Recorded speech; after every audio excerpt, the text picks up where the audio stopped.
Puji nama Tuhan, Shalom. Sekali lagi Shalom. Bapak Ibu Saudara, pada pagi hari ini kita bersyukur kepada Tuhan, sebab Tuhan melayakan kita untuk hadir di rumahnya pada pagi hari ini. Bapak Ibu Saudara, mari kita siapkan hati kita. Kita membuka hati kita untuk Tuhan pada pagi hari ini. Kita mau berjumpa dengan Tuhan, dan Dia menantikan kita datang kepadanya. Dan pada pagi hari ini Bapak Ibu, mari siapkan hatimu. Kami bersyukur kepadamu Bapa di surga, sebab pada pagi hari ini Bapa, Engkau melayakkan kami untuk masuk di dalam hadirat-Mu. Kami mau menyembah Tuhan, kami mau meninggikan nama-Mu Tuhan, sebab Engkau Raja kami, Allah kami yang bertakhta di atas puji-pujian kami. Terima kasih Tuhan Yesus, Engkau baik bagi kami. Masuk hadirat-Mu Tuhan, dengan korban pujian. Masuk hadirat-Mu Tuhan, berhiaskan kekudusan.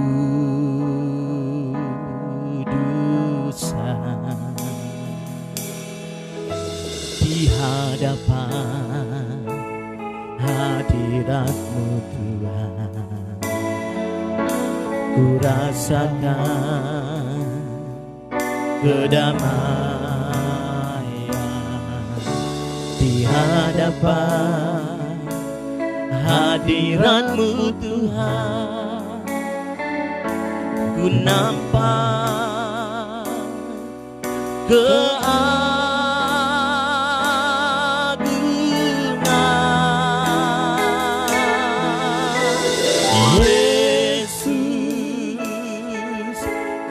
sembah Kau, sujud di hadapan-Mu.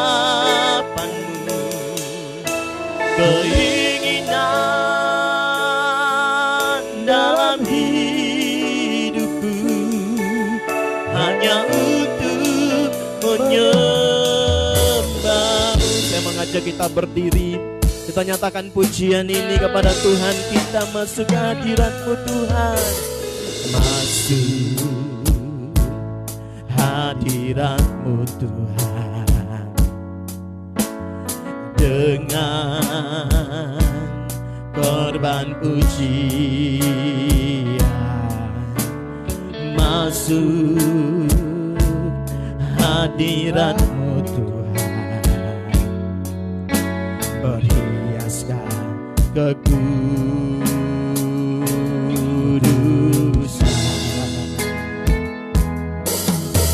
Di hadapan hadirat-Mu Tuhan,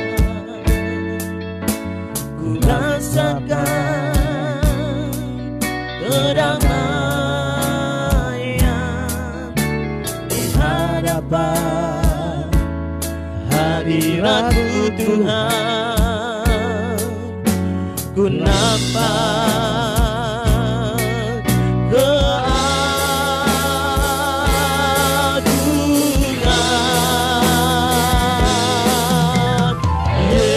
Yesus, ku sembah Kau, sujud di hadapan-Mu. Keinginan dalam hidupku hanya untuk menyembah Yesus. Yesus, ku sembah Kau, sujud di hadapan-Mu.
bersujud di altar-Mu Tuhan.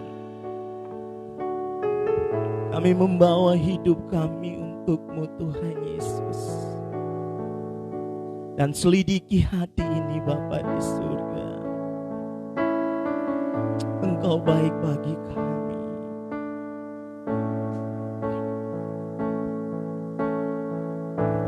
Sujud di altarnya,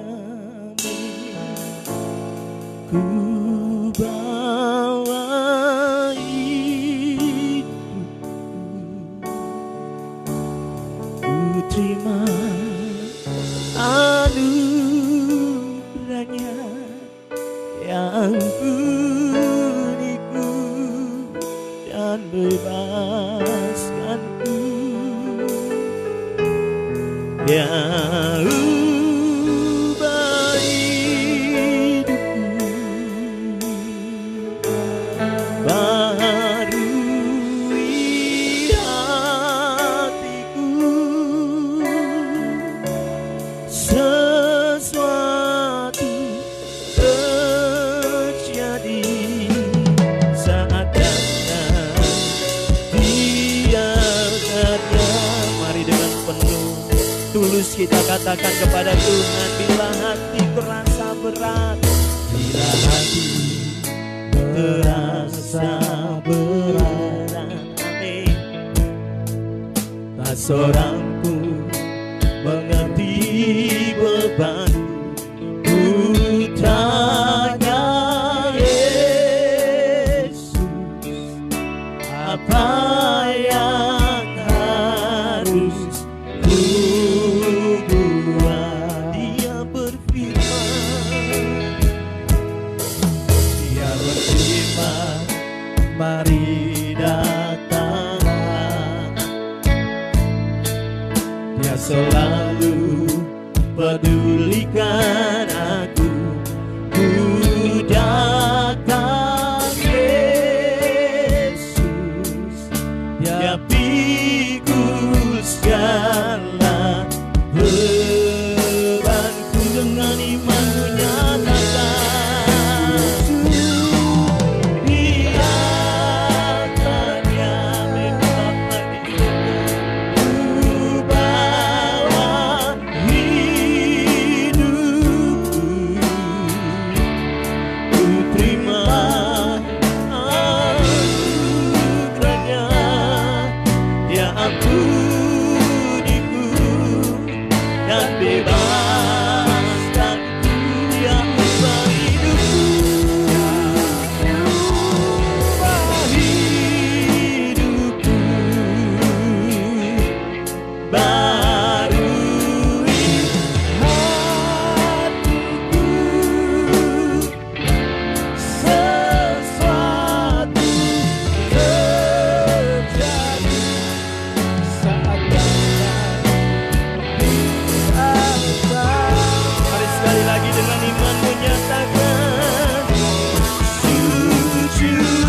melayani kami Bapa di surga. Sehingga pada pagi hari ini Tuhan, kami boleh ada sebagaimana kami ada. Kami rindu Tuhan mengalami Engkau pada pagi hari ini. Kiranya lewat puji-pujian kami, lewat firman Tuhan yang kami dengar, kami semakin bertumbuh di dalam Tuhan. Dan kami semakin hari semakin mencintai Tuhan. Pada pagi hari ini Bapa di surga, kami mau memuji menyembah Tuhan. Hanya di dalam nama Tuhan kami Yesus Kristus kami berdoa. Haleluya. Amin. Puji nama Tuhan Bapak Ibu. Pada pagi hari ini mari salam kiri kanannya katakan Tuhan sungguh hebat. Dia luar biasa. Dia Raja kita maha besar. Mari nyanyikan pujian ini bersama. Tuhan Raja maha besar. Haleluya.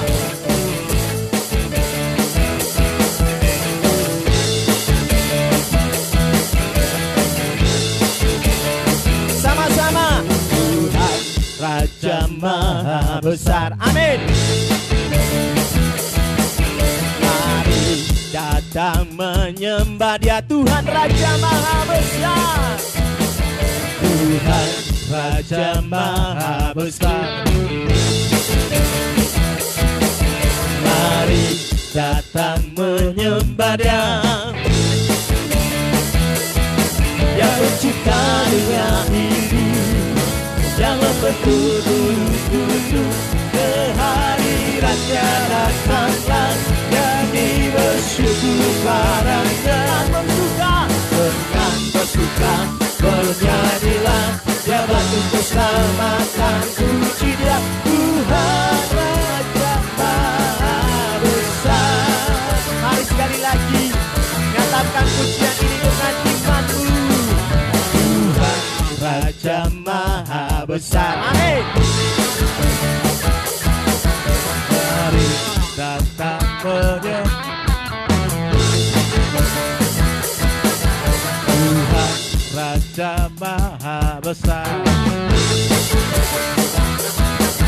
Mari datang menyembah Dia, yang mencipta dunia ini, yang membentuk bulu-bulu. Kehadirannya datanglah,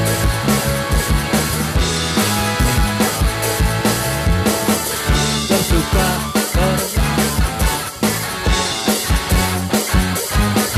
Tuhan Raja maha besar. Dia pencipta, Dia pencipta dunia ini, Dia membentuk gunung-gunung.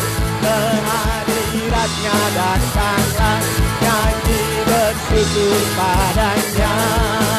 Dengan bersuka bernyanyilah, Dia batu keselamatan. Tuhan Raja besar.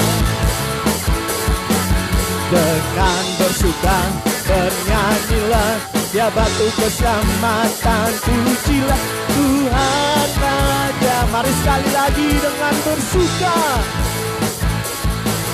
Dengan bersuka bernyanyilah, Dia batu keselamatan, puji Dia. Tuhan Raja maha besar. Tuhan Raja maha. Mari sekali lagi Tuhan Raja maha besar. Tuhan Raja maha besar. Haleluya. Tuhan kita adalah Raja yang akan datang kedua kalinya. Amin. Mari Bapak Ibu masih tetap berdiri. Pada pagi hari ini kita siap diberkati. Amin. Mari sama-sama nyatakan pujian. Aku diberkati karena kasih setia Tuhan bagi kita. Haleluya.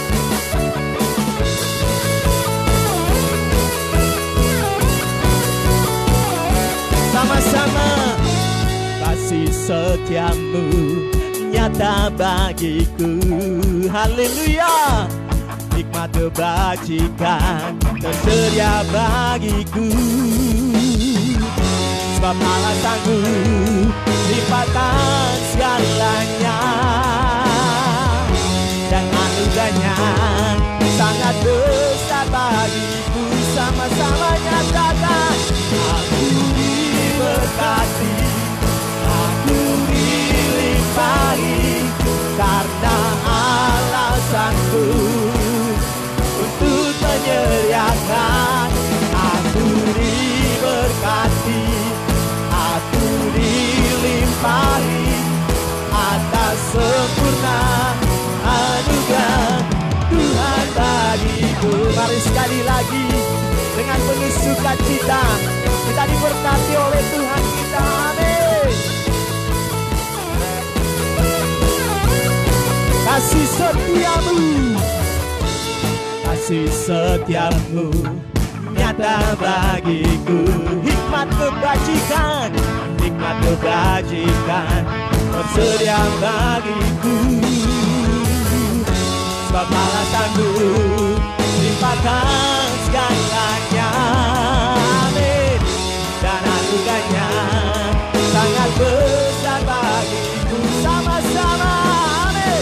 Aku diberkati, aku dilimpahi, karena alasanku untuk meneriakan. Aku diberkati, aku dilimpahi anugerah Tuhan bagiku. Mari Bapak Ibu sekali lagi dengan sukacita nyatakan pujian ini, kasih setiamu.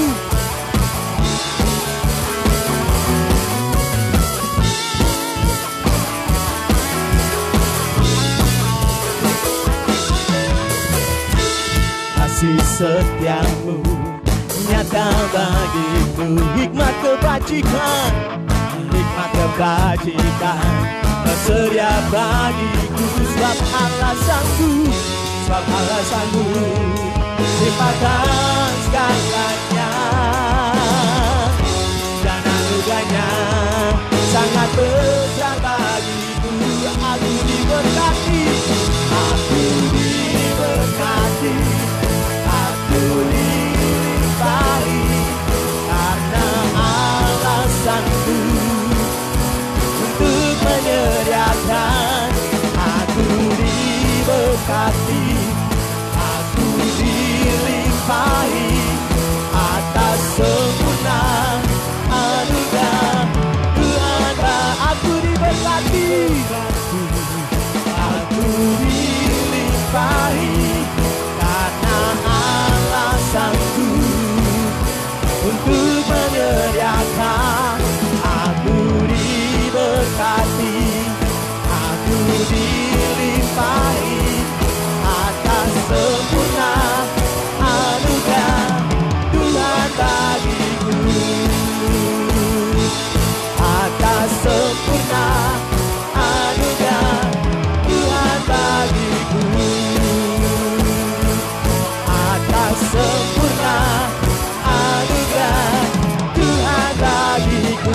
Haleluya, berikan kemuliaan bagi Tuhan kita yang memberkati kita pada pagi hari ini dengan firman-Nya yang begitu luar biasa bagi kita. Amin. Puji nama Tuhan. Bapak Ibu silakan duduk kembali. Silakan duduk. Mari kita tenangkan hati kita. Di pagi hari ini kita akan disapa dengan firman Tuhan. Dan biarlah firman Tuhan menegur hati kita. Mungkin pada pagi hari ini kita datang dengan berbagai masalah. Tetapi ingat bahwa ada Tuhan yang selalu menyertai di dalam kehidupan kita. Dan pada pagi hari ini firman Tuhan akan dibagikan kepada kita. Ambil itu, jadikan itu rema di dalam kehidupanmu. Dan pada pagi hari ini Bapa di surga, kami memerlukan Engkau di dalam kehidupan kami. Kami rindu Tuhan ada di hati dan pikiran kami. Ini kami Tuhan, kami siap untuk mendengarkan firman-Mu.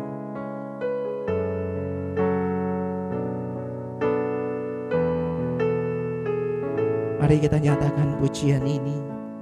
Kau di hatiku,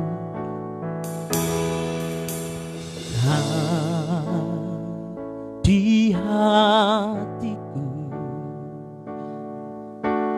kau di pikiranku, dan bawaku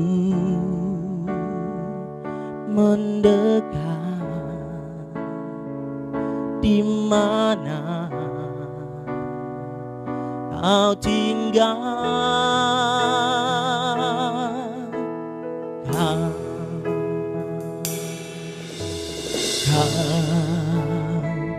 di hatiku, kau di pikiranku, dan bawaku mendekat di mana kau tinggal. Ku perlu kau Tuhan, menjamah hatiku. Ku perlu kau Tuhan di hidupku. Oh, hanya Engkau Tuhan mengerti hatiku. Hanya Engkau Tuhan yang ku perlu. Mari saya mengajak kita berdiri Bapak Ibu. Kita mengulangi pujian ini. Di hatiku, kau di pikiranku, kau di pikiranku, dan bawaku mendekat di mana kau tinggal. Kau di hatiku, kau di hatiku, kau di pikiranku, kau di pikiranku, dan bawaku mendekat di mana kau tinggal. Ku perlu kau, ku perlu kau Tuhan, amin, menjamah hatiku. Ku perlu kau Tuhan, oh, di hidupku. Hanya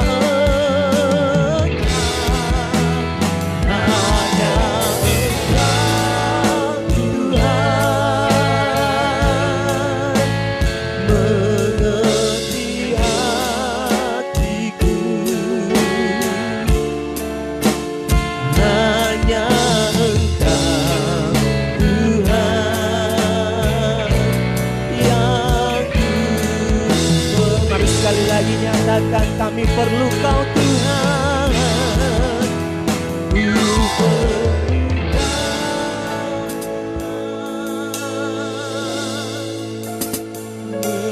menjamah. Mari jemaat Tuhan nyatakan dengan ketulusan hatimu, kalau kita sangat memerlukan Tuhan pada pagi hari ini. Karena tanpa Dia kita tidak dapat berbuat apa-apa. Dia sumber kekuatan kita.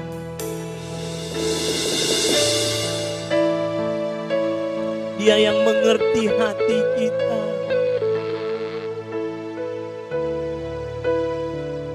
Hanya Engkau Tuhan.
Terima kasih Bapa di surga. Kami memerlukan Engkau Tuhan. Hanya aku perlu Engkau ya Tuhan untuk menjamah hidup kami, menjamah hati kami. Kami tidak tahu apa yang terjadi untuk ke depan ini. Kami hanya menyerahkan dalam Tuhan, dalam lawatan-Mu.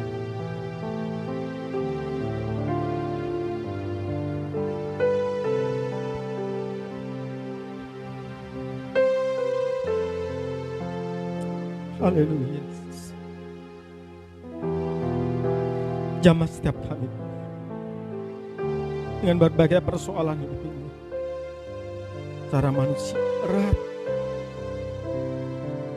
Hanya aku perlu Engkau. Haleluya. Di tengah kehidupan kami, ucapkan terus syukur kepada Tuhan. Karena Dia yang perlu untuk menjamah setiap kami, memberikan kekuatan baru. Haleluya. Naikkan pujian, terima kasih. Haleluya. Terima kasih Yesus, Yesus. Terima kasih hanya anugerah-Mu buat hidupku sekarang. Bukan memuji-Mu selamanya. Katakan sama-sama, terima kasih. Terima kasih. Haleluya. Yesus, Yesus. Terima kasih hanya anugerah-Mu buat hidupku sekarang. Bukan memuji-Mu selamanya. Naikkan pujian dari awal. Katakan semua ada sebagaimana anugerah-Mu. Ku ada sebab anugerah-Mu. Amin. Ku ada karena kasih-Mu, Tuhan Yesus. Ku berterima kasih buat kasih ramah. Katakan sama-sama, terima kasih. Terima kasih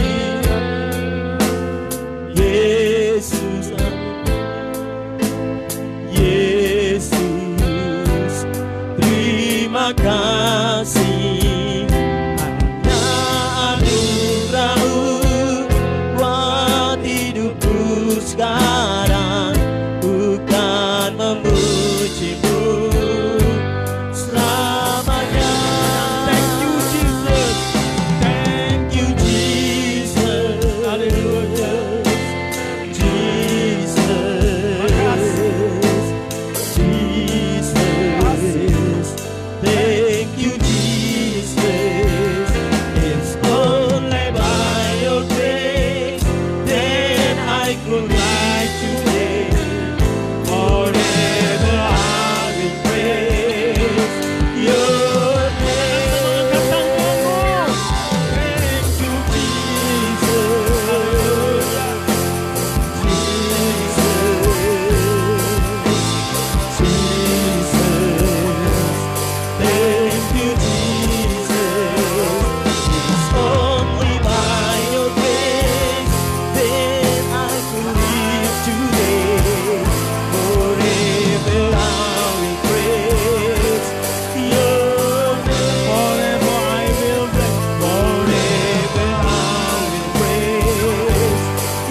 boleh ada bersama karena anugerah-Mu, kasih karunia semata. Kami perlu Engkau Tuhan untuk menuntun setiap kami, menjamah setiap kami, hidup kami, hati kami, supaya kami di relnya Tuhan, tetap dalam rancangan-Mu yang sempurna setiap kami. Kami percaya Tuhan, Engkau punya rancangan indah setiap pribadi lepas pribadi. Hari ini Engkau meteraikan, Engkau buka rancangan itu setiap kami, supaya kami tidak keluar dari jalan-jalan-Mu. Urapi hamba-Mu tidak ada apa-apanya, untuk memberitakan kebenaran rahasia kerajaan surga. Kami siap untuk diberkati Tuhan. Kami mau duduk diam mendengar firman Tuhan. Segala pekerjaan setan, iblis apapun yang akan mencuri benih firman Tuhan, kami patahkan, hancurkan kuasanya dalam nama Yesus Kristus. Supaya kami mendengar dan melakukan firman ini dengan sungguh-sungguh untuk kemuliaan Tuhan. Dalam nama Yesus, haleluya, amin. Silakan duduk Bapak Ibu. Haleluya, haleluya, haleluya. Salam Bapak Ibu. Bapak Ibu diberkati hari ini. Puji Tuhan, terima kasih. Terima kasih, luar biasa hari ini kita bisa menikmati hadirat Allah dalam ibadah pagi hari ini. Kami mengucapkan banyak terima kasih kepada Pak Gem, berikan kesempatan untuk melayani kembali, dan tentu mengucapkan banyak terima kasih kepada Tuhan Yesus Kristus. Saya tidak tahu persis saudara, jadi waktu habis ulang tahun kemarin, Pak Gem nanti bilang, Pak foto ya, foto-foto nanti untuk profil. Saya nggak tahu profil kapan. Tapi mungkin saya salah dengar kali ya. Mungkin minggu ini saya nggak dengar jelas. Foto saya foto aja, saya santai aja. Begitu hari Kamis saudara, kemudian muncul dikirim foto saya, Pak profil. Oh berarti khotbah besok. Mungkin saya tidak dengar ya. Saya pikir wah hari Kamis kemarin. Jadi waduh, menurut saya ini dadakan. Tapi saya mengucap syukur. Sebagai prajurit Kristus harus siap tempur, amin. Walaupun dadakan juga enak kan. Tahu dadakan juga enak digoreng panas-panas. Enak kan ya, enak dadakan. Jadi kita harus siap, jangan siap hanya takjil saja. Tetapi juga tugas-tugas firman Tuhan ya kan. Saudara tahu kan takjil, ya, perang takjil lagi rame. Mengalahkan Mr. Teddy ya, Mayor Teddy sampai jutaan follower. Teman kita itu, teman kita. Ya, Pak Bang Ronald juga, ya kan? Dia teman kita tahu dia tapi dia nggak tahu kita. Puji Tuhan. Saudara kasih Tuhan, hari ini kita mau membahas tentang pengajaran Yesus Kristus sebelum disalib. Ada beberapa yang penting yang kita pelajari tentang perumpamaan. Mari kita buka Lukas 12 ayat 13 sampai dengan 21. Kita akan baca bergantian, kita akan pelajari sama-sama di sana. Lukas 12 ayat 13 sampai dengan 21. Mari Bapak Ibu, supaya Bapak Ibu semangat, kita sama-sama baca. Tadi pagi baca firman, kita sekarang baca lagi ya. Judulnya orang kaya yang bodoh. Saya bacakan ayat 13 yang ganjil, Bapak Ibu ayat 14 terusnya sampai 21, lumayan ya. Kita baca firman hari ini. Saya bacakan ayat 13. Seorang dari orang banyak itu berkata kepada Yesus, Guru, katakanlah kepada saudaraku supaya ia berbagi warisan dengan aku. Ayat 14.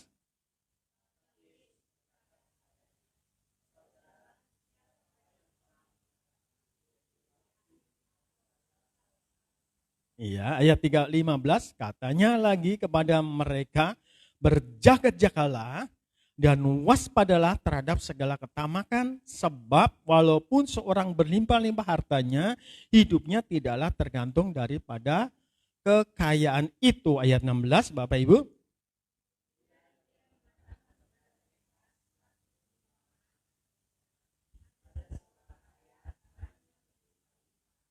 Ayat 17, ia bertanya dalam hatinya, apakah yang harus aku berbuat?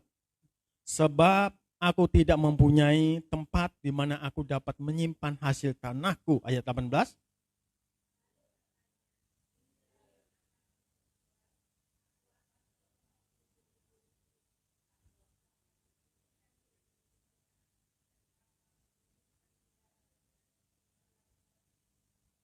Ayat 19. Sesudah itu aku akan berkata kepada jiwaku, jiwaku ada padamu banyak barang bertimbun untuk bertahun-tahun lamanya. Beristirahatlah, makanlah, minumlah, dan bersenang-senanglah. Ayat 20 Bapak Ibu.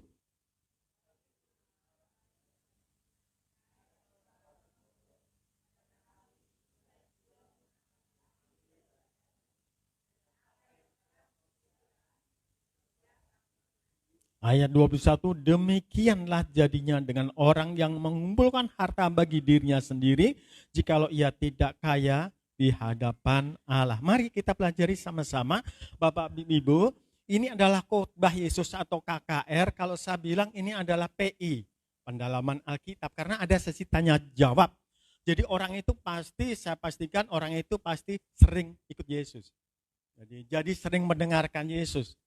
Ada sesi tanya jawab, pendalaman Alkitab, PI atau PA. Tapi bukan PA ya, bukan dasar PA lain lagi tuh ya. PI atau pendalaman Alkitab. Rupanya Yesus menggelar suatu KKR dalam sesi konteksnya pendalaman Alkitab. Jadi ada yang bertanya, dan mereka rata-rata kalau kita pelajari dalam perumpamaan atau dalam kasus yang lain, mereka berbondong-bondong rata-rata mencari Yesus itu karena banyak masalah. Betul ya? Sakit penyakit, ada kusta, ada buta, ada batuk, flu, pilek yang nggak tahu ya kan. Dan juga diantaranya ada persoalan rumah tangga. Dan orang ini kalau kita pelajari, dia ada persoalan dalam rumah tangga. Dalam rumah tangga ini dikatakan masalah warisan. Jadi dia tidak kebagian warisan atau saudaranya itu tidak membagi warisan itu. Jadi Yesus sebagai alat atau dia datang supaya Yesus bisa menyelesaikan persoalan itu untuk bagi warisan. Tetapi apa saudara? Jawaban ekspektasi yang mereka harapkan itu berbeda. Tetapi Yesus malah berkata kepada mereka, saudara, siapakah yang telah mengangkat aku menjadi hakim atau pengantar atas kamu? Kemudian ekspektasi yang kedua, di luar harapan, katanya lagi kepada mereka, berjaga-jagalah dan waspadalah terhadap segala ketamakan. Sebab walaupun seorang berlimpah-limpah harta hidupnya tidak tergantung daripada kekayaan itu. Jadi saudara kasih Tuhan, di luar harapan, seharusnya menurut dia, Yesus seharusnya seperti lawyer gitu ya. Jadi oh ya nanti saya datangkan konsultan gitu ya, pengacara nanti diurus siapa nama saudaramu, nanti saudara akan bagian berapa, di mana rumahmu, kepinginnya seperti itu. Ya kan? Konseling, jadi beda kan konseling sama konsultan. Konsultan seperti itu kerjaannya, tapi konseling beda. Pak Gem sama saya, kita semua konselor beda. Dia memecahkan masalah dari sudut pandang rohani, bukan manusia. Ini satu pendalaman Alkitab juga. Jadi dia memecahkan persoalan secara rohani. Yesus memberikan suatu keterangan atau secara rohani, bukan secara manusia seperti lawyer atau konsultan. Tidak salah, tetapi Yesus memecahkan persoalan dengan cara pandang yang berbeda. Bahkan Yesus memberikan pengertian itu. Kemudian yang ketiga, Yesus bahkan membawa satu perumpamaan orang kaya yang bodoh. Hartanya melimpah seluruhnya sampai dia bingung mau taruh mana, bangun apa lagi, dan seterusnya. Semuanya itu dilakukan orang kaya itu. Ini suatu perumpamaan.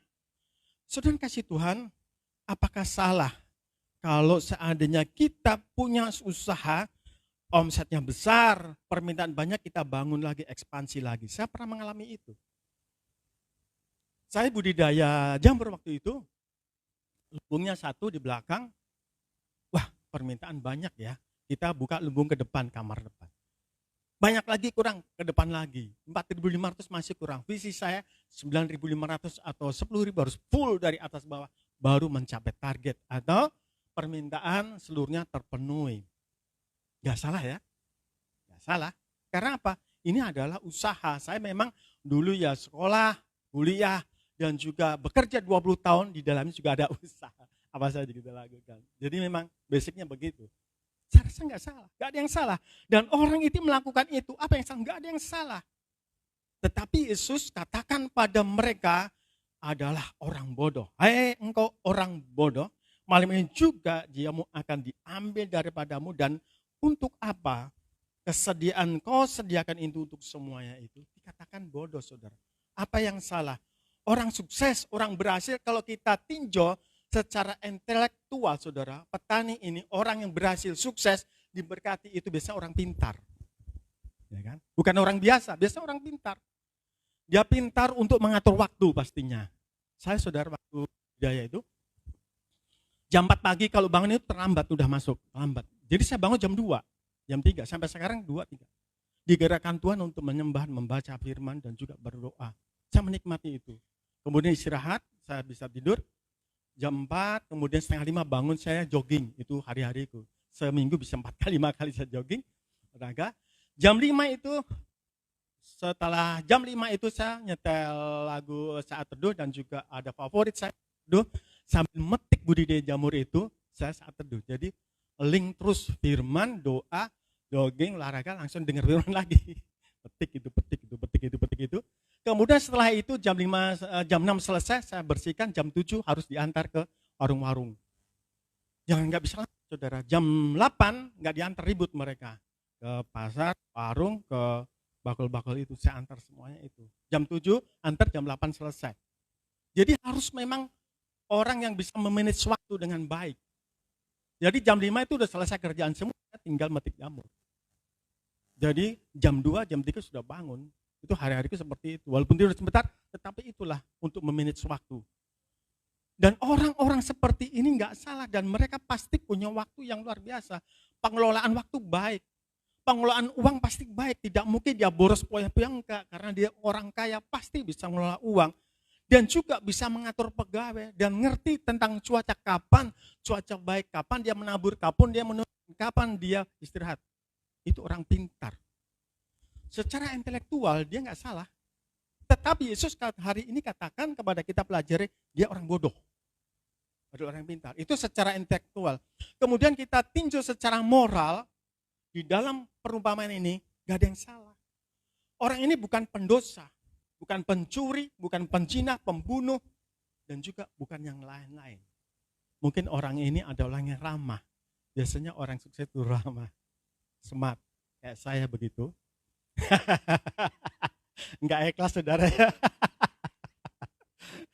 Enggak ikhlas saudara ya. Seperti itu. Jadi enggak ada yang salah. Secara intelektual benar. Secara moral baik. Tetapi Yesus katakan bodoh desanya. Apa yang salah?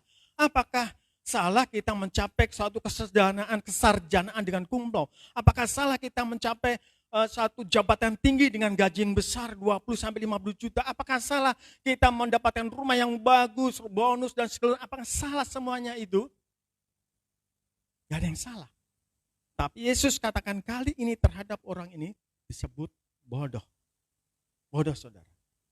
Oleh sebab itu kita akan pelajari bagaimana disebut dengan bodoh itu dalam bahasa aslinya. Kata bodoh itu adalah apron, ada dua pengertian. Yang pertama adalah tidak memahami kehendak Allah. Jadi Yesus dikatakan sukses tidak apa-apa. Abraham, Ayub, Salomo juga mereka sukses seluruhnya. Tetapi ketika kesuksesan itu, puncak itu tidak memahami kehendak Allah, itu dikatakan bodoh. Jadi urusan kesuksesan Yesus, pandangan Yesus berbeda dengan dunia. Kalau dunia, dia punya rumah bagus, usahanya lancar, semuanya bagus, itu sukses. Yesus tidak. Apakah dia mengetahui, memahami kehendak Allah? Jika kesuksesan seluruhnya itu tanpa memahami kepada Allah, maka dikatakan bodoh atau disebut dengan gagal. Hari ini kita mari sama-sama belajar. Jauh lebih penting kesuksesan itu pertama adalah memahami kehendak Allah. Dalam Efesus 5 ayat 17, Paulus pernah mengatakan, sebab itu janganlah kamu bodoh, apron, tetapi usahakanlah supaya kamu mengerti kehendak Allah. Jadi satu, penting bagi kita apapun pekerjaan kita, apapun profesimu, apapun usahamu, mari sama-sama belajar mengetahui kehendak Allah. Karena seluruh apa yang Tuhan berikan itu ada tujuannya, saudara. Kita diciptakan itu ada tujuannya. Kalau engkau diberkati itu ada tujuannya. Kalau engkau dipakai Tuhan mengerjakan banyak pekerjaan, engkau kaya, engkau kumlot, engkau seluruhnya itu ada tujuannya. Kita harus mengerti tentang kehendak Allah. Kalau tidak saudara, amsyong kita saudara. Amsyong. Karena lihat, Saul mencapai jatuh kapan? Ketika mencapai puncaknya. Jatuhnya wanita. Kecenderungan hatinya bukan lagi kepada Allah, tetapi kepada wanita. Hal yang lahiriah itu Salomo. Kemudian sama saudara, Saul juga sama. Ketika dipercayalah kecenderungannya adalah mendengarkan kata orang. Jatuhnya di situ. Masih banyak saudara. Goliat juga sama saudara. Harta, tahta, uang, dan seterusnya. Dan kita lihat saudara, saya membuka artikel, artis terkenal, seorang wanita nggak sebut namanya, itu go internasional. Artis ini betul-betul menggemakan Yesus ketika dia nyanyi. Saya sangat terharu. Terkaya di Indonesia, tetapi tidak diekspos kekayaannya. Hari ini dia tinggalkan Yesus. Puncaknya, keberhasilannya, tinggalkan Yesus. Dia sukses secara jasmani, tapi Yesus katakan dia bodoh. Jadi ada yang kita punya. Mari sama-sama. Sekarang yang kita punya pekerjaan apa saja, mari sama-sama.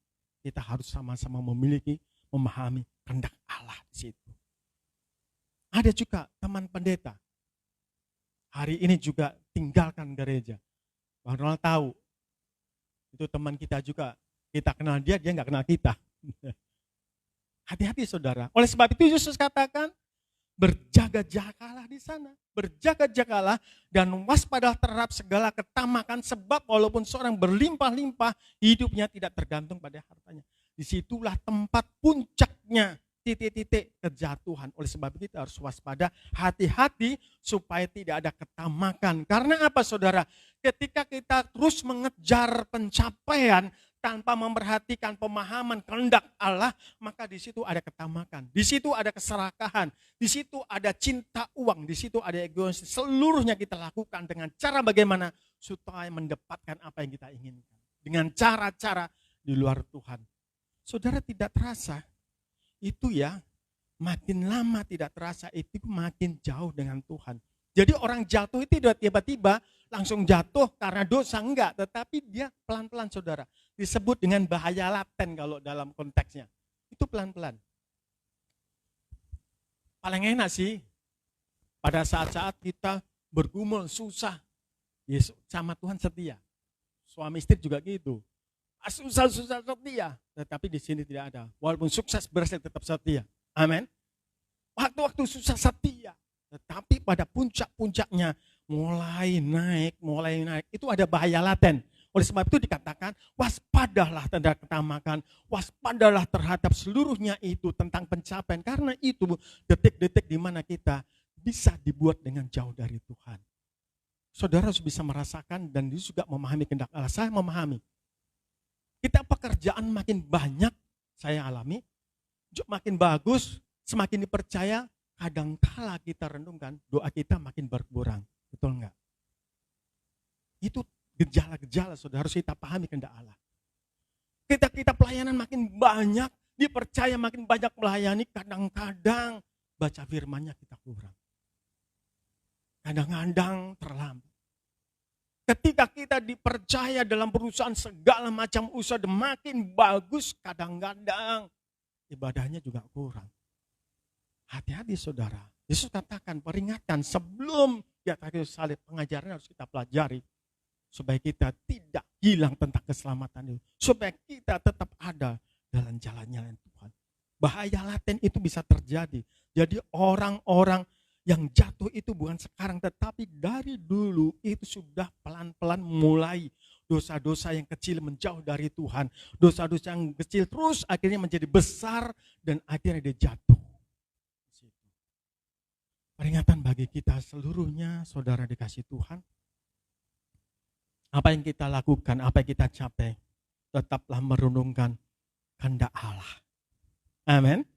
Maunya Tuhan itu bagaimana? Jadi bukan yang salah kelulusan sarjana, gaji besar enggak salah. Yang penting adalah memahami kehendak Allah. Jadi kesuksesan itu yang penting ada memahami kehendak Allah. Dimanapun saudara ada memahami kehendak Allah, saudara menjadi permata-permata yang indah. Dimanapun walaupun di tempat kubangan tetap menjadi permata indah. Engkau tetap berdampak. Engkau tetap menjadi berkat, tidak hanya uang saya yang kita bahas hari ini, tetapi dampak kita kepada jiwa-jiwa itu penting bagi kita. Engkau tetap menjadi garam di situ. Bukan membahas kekayaan saja, bagaimana dampak kita setelah kita diberkati, bagaimana dampak kita setelah kita bekerja, dampak kita setelah kita dipercaya, itu penting bagi kita. Dampak itu lebih penting. Jadi orang sukses boleh, kaya boleh, tetapi harus mengenal kehendak Allah. Ngomong-ngomong saudara, orang sukses kaya itu dilihat dari mana sih? Hah? Dari mana orang sukses? Oh, dari duitnya banyak gitu ya. Sukses, duit banyak. Kemudian, dari rumahnya Pak, rumahnya pasti mewah itu. Ya kan? Paling tidak di tempat-tempat elit lah gitu kan, di sana. Mobilnya Pak, oh iya, mobilnya pasti Ferrari lah kayak gitu. Salah saudara. Orang kaya, kalau saudara melihat dari mobilnya, saudara bisa ditangkap. Dianggap maling, dilihat dari mobilnya. Saudara kalau melihat orang kaya sukses dari rumahnya, saudara bisa ditangkap kan dalam rumahnya. Jadi orang kaya hanya bisa dilihat dari jauh saja.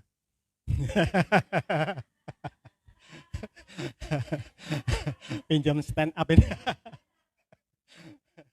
Jadi saudara biar gak ngantuk. Ya, jauh saja, jangan dari rumahnya, ketangkap nanti. Dari jauh saja. Haleluya.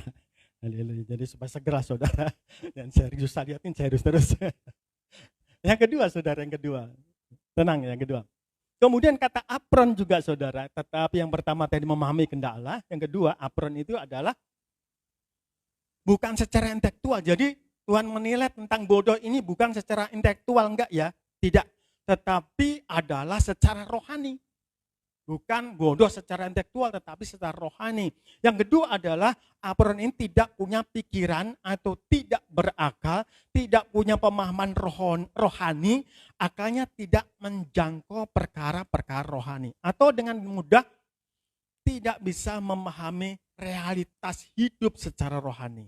Ini penting. Tadi orang kaya ya, sekarang ganti orang susah atau orang dalam keadaan tidak baik. Jadi adil ya firman ini. Tadi peringatan untuk orang kaya sukses, sekarang yang kedua keadaan tidak baik. Jadi yang kedua apron itu adalah tidak bisa memahami realitas hidup secara rohani. Tidak melihat kacamata rohani tentang keadaan hidup ini. Jadi ketika beban berat, terpuruk, rugi, tidak punya penghasilan, tidak ada punya pemasukan, langsung manyun. Saudara tahu ikan koi enggak? Kalau saya kasih makan di tangga itu gitu, jelek banget. Orang manyun jelek banget. Saya pernah saudara dikasih itu ikan koi itu gede itu saudara, sebahal gini, ada 5, aduh kebanyakan ini. Dia panen, udah Pak ini berat ini, pada telur semua ini, dia sudah berat banget, sudah nggak bisa ternakin lagi. Saudara, ikan koi itu ternyata tawar, nggak enak. Jadi orang manyun itu ternyata sama kayak ikan koi, tawar. Benar nggak saudara? Tawar. Saya kasih garam sama masak kuning itu, aduh nggak enak juga. Ini kurang apa gue kasih garam, asinnya banyak banget, nggak ada rasanya. Jadi kalau orang manyun kayak ikan koi. Dimasak gak enak, tawar. Jadi kalau saudara manyun ya kasih tahu sebelah kiri kanan, jangan manyun. Jangan manyun ya, jangan manyun. Ntar kayak ikan koi, gak enak, tawar, betul-betul tawar. Walaupun cantik, walaupun bagus, walaupun indah, walaupun ganteng, tawar. Kan kami itu tawar. Nah, tawar. Jadi saudara, yang kedua apron itu adalah tidak bisa memahami realitas hidup secara pribadi. Jadi saudara, artinya begini loh. Ketika kita dalam keadaan buruk, keadaan susah, janganlah berpandangan selalu bahwa ini adalah dosa-dosa, karena ada hukuman Allah. Karena pandangan pada saat itu orang Yahudi pada zaman itu seperti itu. Kalau orang kaya itu orang berkenan kepada Tuhan, kalau orang miskin, orang susah itu kena kutuk. Enggak saudara. Enggak selalu, walaupun memang ada kalanya. Enggak selalu. Jadi kalau keadaan kita buruk, saudara, yang paling penting bagaimana kita menyingkapi realitas hidup secara rohani. Karena ada juga hal-hal yang akan Tuhan kerjakan sehingga nama Tuhan dimuliakan. Dalam Yohanes 9 dikatakan, murid datang, Rabi, siapa yang buat dosa? orang ini buta sejak lahir, gak ada yang salah. Tetapi Tuhan akan menyatakan kemuliaannya itu kepada anak itu, mujizatnya kepada anak itu. Jadi kalau kita hari ini kurang baik, mungkin gagal, gak ada omset, kita harus bersama-sama. Mari meneliti secara rohani. Ada hal-hal yang besar Tuhan siapkan bagi kita, menjadi berkat bagi kita yang tidak mungkin kita tidak ketahui. Oleh sebab itu Paulus juga pada saat itu saudara, dikatakan 2 Korintus 12:6a dikatakan, sebab sekiranya aku hendak bermegah juga, aku bukan orang bodoh apron lagi karena aku mengatakan kebenaran. Jadi Paulus juga dia tidak mengatakan dirinya mengatakan bodoh ketika dia bermegah. Kalau dia mengandalkan kekayaannya, dia kaya, punya jabatan tinggi, tapi dikatakan bodoh kalau aku memegahkan itu. Bodoh. Oleh sebab itu Tuhan waktu itu mendatangkan sakit duri dalam daging. Paulus sudah meminta kepada Tuhan, lepaskan ini, tapi Tuhan cukuplah kasih karunia kepadamu, sebab di mana kelamahanmu itu kuasa Allah bekerja secara sempurna. Jadi ketika kita mengalami hal terburuk, kurang baik, percayalah ketika kita mencari jalan, mencari kebenaran, maka di situ akan terjadi Allah menyatakan kemuliaannya di tengah-tengah kehidupan kita. Akan melihat perkara-perkara rohani yang Tuhan kerjakan. Saudara, dulu saya itu kerja di suatu perusahaan yang tidak bonafit. Tetangga saya itu punya kerja di perusahaan bonafit. Kemarin dia pensiun dapat 2M. Betul, miliar. Lain lagi nih. Miliar. Saya datang ke sana, ke sini Bumi Sani.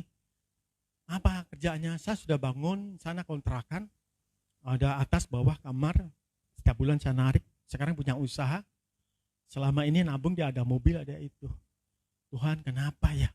Dulu kok enggak di situ, coba di situ, aku sudah punya kontrakan banyak. Kan gitu ya saudara, kadang-kadang kita kan membandingkan orang lain, betul enggak? Tuhan diberkati luar biasa, setiap hari udah laris, kita begini, oh Tuhan begitu kan? Tapi mari sama-sama kita jangan jadi orang bodoh atau apron, tetapi mempelajari realitas hidup secara rohani. Ternyata benar saudara. Kalau saya masuk situ, perusahaan itu yang bonafit yang 2M, apa itu pensiunnya 1M yang biasa jabatan tinggi 2M. Kalau saya masuk situ mungkin nggak di sini sehari ini. Hari ini. Karena apa? Di situ ada shift 1, 2, 3. Di situ saya nggak bisa kuliah teologi, nggak bisa pelayanan. Dan saya fisiknya tidak seperti mereka. Saya dulu punya sakit banyak di dalam. Mungkin saya sudah anfal di situ. Jadi saya bersyukur, oh Tuhan, aku bersyukur juga. Walaupun saya tidak punya 2M, nggak punya kontrakan, aku bersyukur hari ini bisa melayani Tuhan. Amin. Itulah kacamata realitas rohani disebut tidak bodoh. Saya selalu begitu saudara. Tuhan kalau banding-banding, aduh Tuhan dia luar biasa, rumahnya bagus. Aduh Tuhan. Kadang-kadang saya nangis, aduh Tuhan. Tetapi Tuhan kasih pengertian. Dan itulah disebut dengan pintar, bukan bodoh. Jadi yang kaya, sukses, jangan bodoh. Apalagi yang kita dalam keadaan tidak baik, jangan bodoh juga. Amin. Tetap mencari Tuhan di sana. Ada beberapa waktu lalu, pas saya tulis ini, firman ini, ada ibu-ibu WA. Jadi saya terima konseling juga di berbagai jemaat antar denominasi, bukan antar lintas Sumatera ya, antar dominasi gitu kan. Pak, saya ada masalah Pak. Kenapa ya saya ini di dinas ini ditempatkan di tempat-tempat yang kacau, orang-orangnya kacau, semua kacau. Teman-teman enak sih, padahal juga nggak setia-setia amat, tempatnya bagus, gajinya gede. Saya ini gaji kecil, setia sama Tuhan, melayani juga, tapi gini-gini aja, mah tempat-tempatnya begitu-begitu. Pas saya tulis ini saudara, aduh ibu ingat nomor 2 ini, memahami realitas hidup secara rohani. Ibu ditempatkan di situ harus berdampak jadi berkat orang-orang di situ. Orang di situ semua membutuhkan ibu. Lewat ibu mereka dipulihkan. Lewat ibu mereka diberkati. Oh iya Pak. Ibu harus sadar itu. Kemudian saya kasih ayatnya juga di situ. Kasih ayatnya di sana. Dia bilang, saya dibilang bodoh Pak sama orang-orang. Jangan. tetap aja melayani. Tetapi apa yang bodoh bagi dunia dipilih Allah untuk melakukan orang-orang yang berhikmat, memalukan orang-orang berhikmat. 1 Korintus 1:27. Jadi saudara dikasih Tuhan, tetaplah setia. Dua hal ini kita renungkan sama-sama. Yang pertama, kata sukses berhasil memahami kehendak Allah. Yang kedua, kita keadaan belum baik, tetapi menilai, memahami realitas hidup ini secara rohani. Puji nama Tuhan, demikian firman Tuhan, Tuhan Yesus memberkati. Mari kita berdoa. Surga, kami ucap syukur kebenaran firman-Mu sederhana, kami mohon metrekkan setiap kebenaran firman-Mu menjadi rema setiap kami, sehingga kami semua diberkati, diberikan kekuatan baru. Hari yang berhasil sukses mencapai pencapaian yang tinggi. Tuhan berikan pemahaman rencana-rencana Allah yang besar dalam hidupnya. Demikian juga di antara kami ada yang kurang baik, kurang beruntung, juga berikan pemahaman bahwa Engkau tetap jangan yang besar bagi setiap kami. Terima kasih, berikan kekuatan baru, anugerah-Mu melimpah, dan di relnya Tuhan tetap ada dalam rancangan Tuhan, dalam nama Yesus, haleluya, amin.